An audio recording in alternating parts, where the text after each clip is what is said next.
Maigsoon, good in Kristo, maing gabi no, para itong tanan. Niya na sabti kita, aron sa ah, pagtuon sa balang kasulatan, o aron nga masabta na to, kining Biblia. Nga to tema karon, mao kining gitawag og hermeneutics, nga abag sa pagtuon sa Biblia. Kung saan pagtuon ang Biblia, mo gitawag og hermeneutics, abag sa pagtuon. Dapat sa dili pa, mangayo sa tagpanalangin nato sa Dios. In nomine Patri et Filii et Spiritus Sancti. Amen. Panginoon, ilayo mo po ninyo sana kami sa lahat ng mga masamang karamdaman at sakuna. Huwag po ninyong ipahintulot ng mga manaig ang puot ng aming mga puso at isipan. Tulungan po ninyo kami na lutasin ang lahat ng pagsubok ng dumating sa aming buhay. At tulungan mo po ako na may paliwanag kong mabuti, Panginoon, ang lahat ng mga turo mo. Hiniling ko po ito sa pangalan ni Kristo, aming Panginoon. Amen. In nomine Patri et Filii et Spiritus Sancti. Amen. Usbon ko atar sa pagtuon kung unsa kining mga abag, unsang abaga, unsa ang abag sa pagtuon sa Biblia. Sa Biblia god, kung dili ta kahibawon ini, dili ta kasabot, dili ta makasabot. Una, sentido literal. Unsa man ang sentido literal? Gipasabot sa litra por litra. Kana bang mabasa gud litra por litra gyud sa Biblia. Mando sa Dios sa Israelitas sa Exodus 12:21 sa pag-ihaw sa nating karnero ug ipahid ang dugo sa balabag sa balay. Literal gyud na. Muna literal, sentido literal. Ikaduha, sentido tipiko. Halad sa mga Hudyo sa karaang tugon. Hulad sa umabot gamao si Kristo ang nating kanero. Exodus 12:3, Hebrano 9:14-15, Juan 1:1-36. Sentido tipiko nga nga halad sa mga Hudyo sa karaang panahon, karaang tugon, hulad sa maabot ng si Kristo. Muna sentido tipiko. Ikatulo, maning gitawag nga sentido historiko. Kay balo sa batasan, kinaiya, sinultihan o kultura nga gisgutan sa Biblia. Mateo 1:16, San Jose bana ni Maria, ni Jacob, dili ang patriarka. Og San Lucas 3:23, si Jose nga bana ni Maria anak ni Hili, pulos kini tinuod. Si Hili nga ugangan ni Jose og kinaiya sa mga Hudyo nga walay bili ang babay, busa ang bana, isipon nga iyang anak. Mali tawag. Excuse me. Sentido historiko. Nga kung makakibaw ani, munang mayong kabangi ang Biblia. Sa Mateo 1:16, Jose, bana ni Maria, nga anak ni Jacob. Sa Lucas 3:23, si Jose nga bana ni Maria, anak ni Hili. May tinod ini. Na kuha kakibaw sa historiko. History, wa ka, zero ka. Muna ang gitawag sentido historiko. Ikaw pat, sentido kontekstual. Nasabton ang Biblia sa konteksto. Dili kay birso-birso lang. Di verses lang, kundi kontekstual yun ang pagsabot niya sa Biblia. Sama sa mabasa ta sa Mateo 10:34-36. Wala mo anhi og nagdalag pagigdait kundi espada og si Isaias 9:6 si Kristo prinsipis pagigdait. Unsa ning kuan gitawag ni kontekstual. Nga di siya kay dadag pagigdait kun dili espada. Unya Lucas 2:26 Kristo prinsipis pagigdait. Nagwa ka mahibaw ni kontekstual. Zero ta. Munang sentido kontekstual. Sentido ikalima, sentido progresibo. Mata bayrag mata, ngipon bayrag ngipon. Exodus 22:24 sa bagong tugon 5 Mateo 5:39 ayaw pagbatok sa dautan kung may musagpa sa imong tuong aping itaon ang pikas ug sa Leviticus 17:11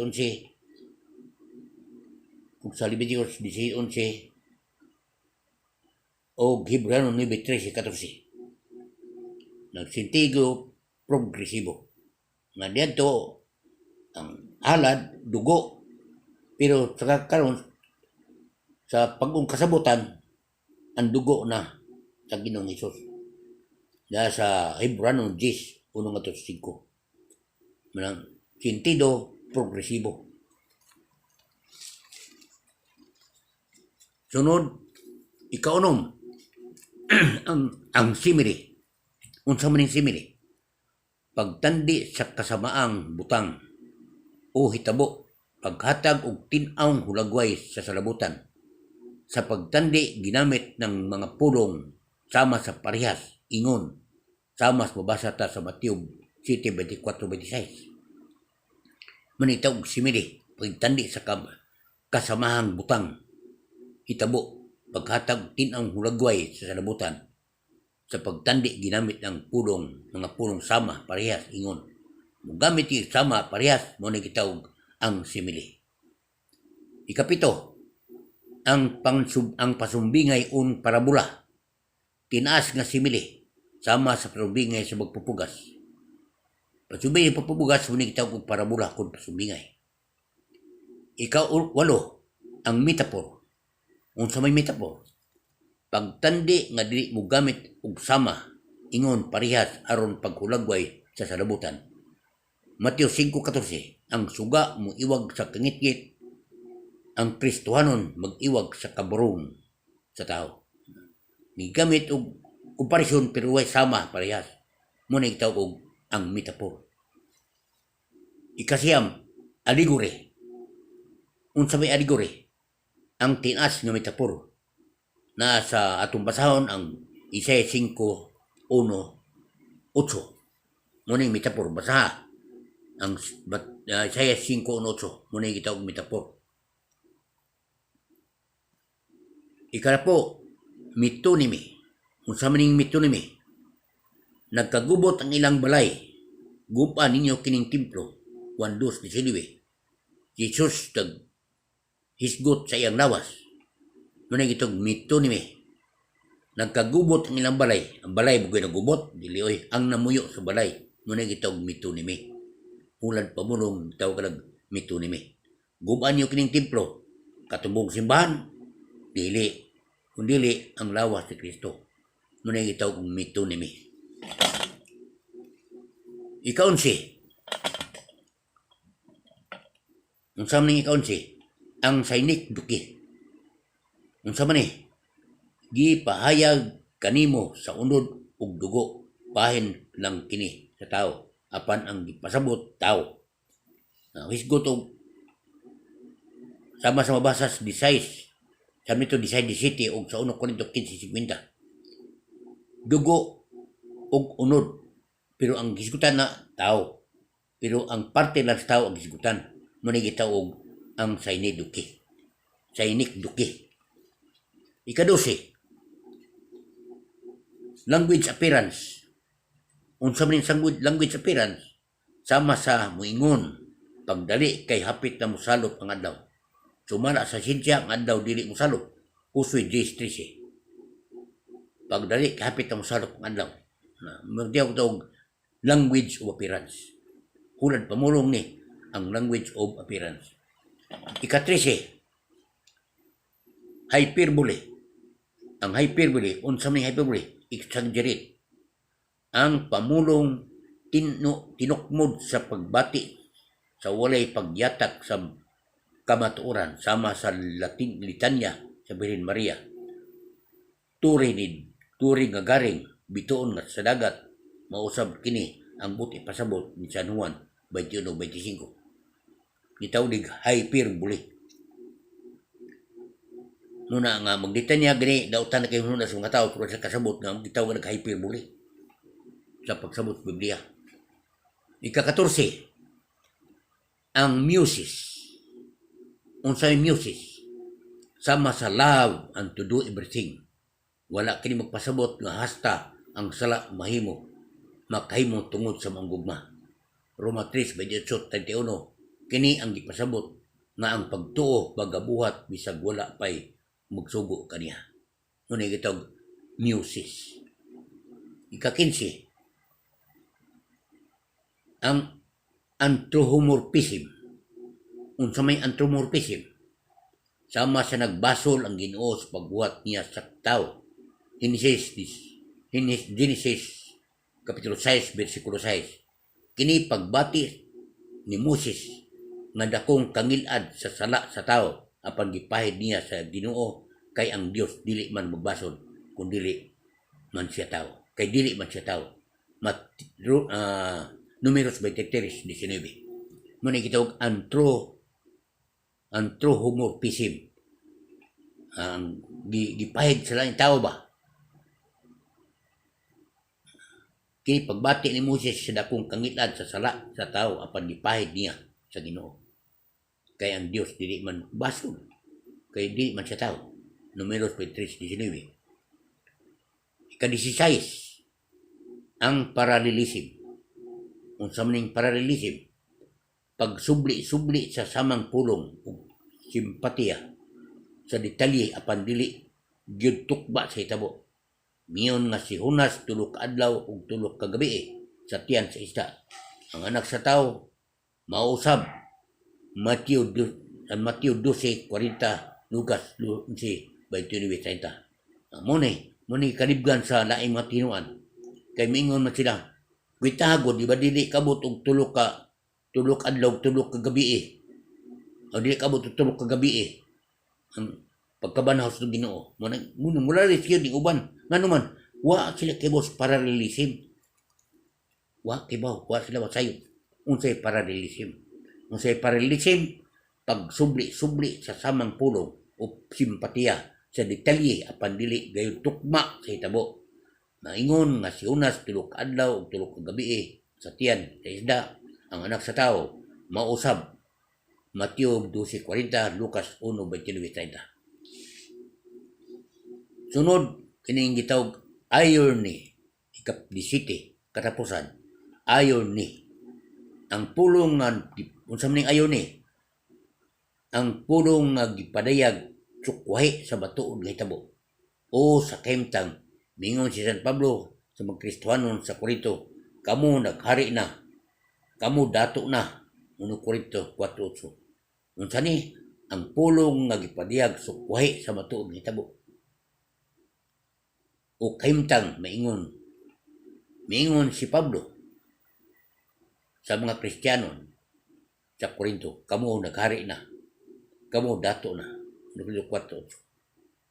Unsa di kuno ni? Gipadayag sukway sa matod ng hitabo o kaimtang. Muna itawag irony. O kining balaod nabahin kini sa upat. Kining mga balaod bahin sa upat. Unsa ning una? Ang divine law. Unsa ning divine law? Balaod sa Dios sama sa pulo ka sugo. Ning ito ang divine law.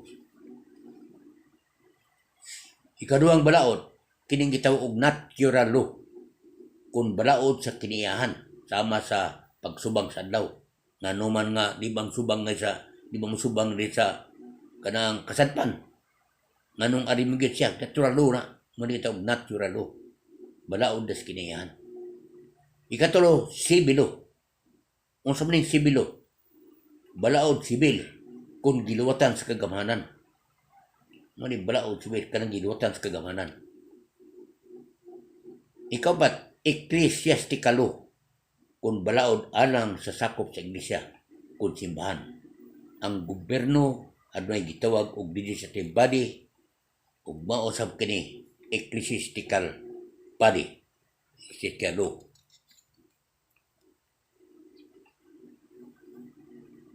Natapos na ang atong pagpadayag sa pagtuon sa Biblia, gitawag og hermeneutics. Daghang salamat. Mayong gabi kanang tanan, dapat sa dili pa atong tapuson pinagi sa paggampo. In nomine Patri, Filii, et Spiritus Sancti. Amen. Saint Michael the Archangel, defend us in the battle, your protection against the wickedness and snares of the devil. May God rebuke him and we pray. And to the prince of the heavenly host, by the power of God, cast away Satan and all the evil spirits who prowl about the world, seeking the revenge of souls. Amen. In nomine Patri, et Filii, et Spiritus Sancti.